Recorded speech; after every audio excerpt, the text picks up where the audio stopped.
season opener, pick number 3 at San Diego State. Questions for Coach.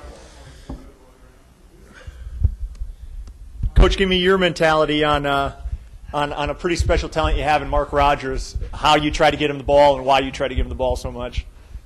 Well, I mean, obviously he's dangerous when he gets the ball in space. I mean, you add his ability to move his hips and make people miss to some blazing speed, and he becomes a pretty legitimate college football player. So we want to get the ball to Mark as many different ways as we can. And you know, he can play inside the box and run well in there because of his vision and his eyes and his ability to be shifty. And when he gets out in space, he's extremely dangerous to break one all the way. Yeah, can you talk a little bit more about, he's a little guy, but he doesn't seem to mind contact a whole lot, does he? Well, he's pretty strong. I mean, he's a high 300-pound bench presser, and his body's put together. And if you look at the length of his arms are as long as most guys that are 5'11" or 6 feet. So he's got some talent in there. And the other thing, you can't coach toughness. And Mark is just a tough, good football player. I mean, people think he's just good with the ball in his hands. Mark wants to block. Mark's a tough guy. Mark doesn't mind staying up on linebackers and all those things. So we don't want to put him in too many of those situations, but he's more than willing to play the game of football. And can you talk about why Andre Broaddus is a good fit for your triple option offense?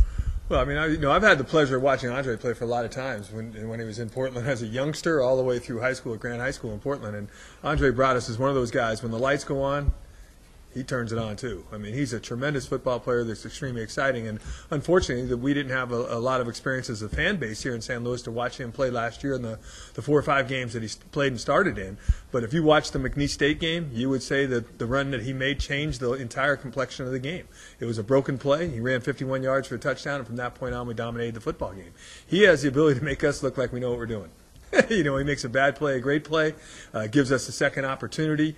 He does all those things, and he probably throws the ball a lot better than people give him credit for. So everybody wants to talk about his ability to run, which in the triple option is a huge plus for us to have a guy in there that really is a triple threat guy. I mean, he can run, he can throw it, he can run the offense. He's intelligent. He's got great leadership capabilities. So he has all the things that we're looking for in a college quarterback. With the offensive play calling this year, how is that going to go? Because there's a lot more pressure on them, it seems like, because they've got to get the calls in quicker. Is Coach Cook going to call it in from the booth? Well, that's the plan. I mean, the plan is we have a system in place, and we've been practicing and rehearsing the system now. So you count 15 practices in the spring to the 20-some-odd practices we probably had right now. So we've had 35 opportunities to do it, and I feel very comfortable that our players have totally bought in and our coaches have totally bought into we're going to play fast. And, the ability to do that is extremely important. But really, I want, to emphasize again, as much as everybody's talking about the spread offense and how we're spreading people out and throwing it and all those things, really, it's still going to start with the triple option. We are still a triple option football team. But won't the decision-making on play calling have to be quicker this year? Well, I think that it will be, but there's different things that we can do. If we want to slow it down, we can slow it down. I mean, it doesn't have to be at a pace that we're, that it's out of control and everybody kind of gets scattered. We can slow it down anytime we want to slow it down. So that's up to us to monitor. But I think we are well on our way to totally understanding what we want to do with the offense. I think it's going to be interesting the first game. But I'm excited to see the progress we've made through it and to see how we actually handle a college football game, not a college football scrimmage. Yeah, you don't say, hey, we've got to get a playoff in 15 seconds or anything like that, right? Oh, we have kind of a goal that we want to play at, number one, as far as the timing of the play goes, but we also have more of a goal of getting to the line of scrimmage at a certain point in time. So being ready at the line of scrimmage is more important maybe than the actual play being called and being run. How do you feel about the team right now? We're a couple weeks away here.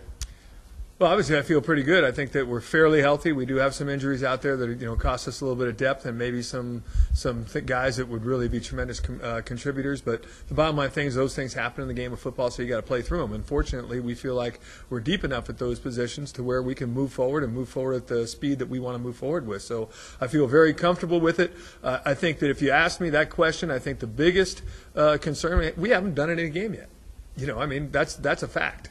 And for us to move into a college football game against an opponent that won a bowl game and is ranked in the top 30 in the country in some polls and things like that, that's a tremendous challenge. But I think it's also a challenge we're excited to have, and we look forward to getting to San Diego a week from now and playing the Aztecs.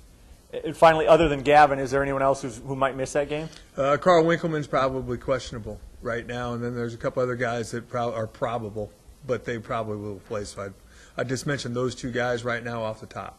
Bijan, is Samudi, is he okay? No, he's fine. Okay. That's all I've got.